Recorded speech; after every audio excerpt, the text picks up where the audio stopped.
Elles se sont échouées en masse sur la côte d'Opale. Les algues brunes tapissent une petite partie des plages, un phénomène naturel mais qui intrigue les promeneurs. Ça fait une quinzaine de jours que nous sommes là.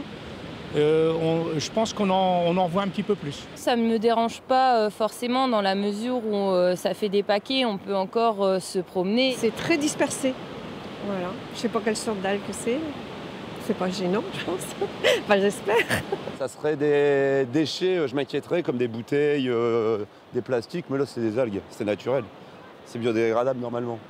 Ces algues brunes, appelées aussi haricots de mer, sont inoffensives. Au large, elles servent d'abri aux jeunes poissons.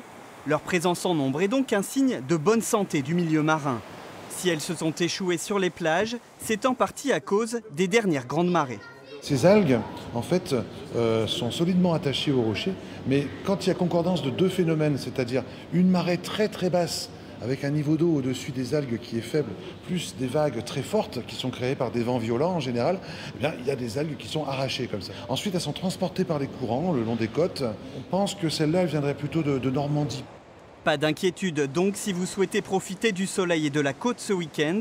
Les algues brunes seront encore de la partie, mais en les laissant se dégrader sur le sable, elles vont enrichir la plage et offrir de la nourriture aux larves de poissons.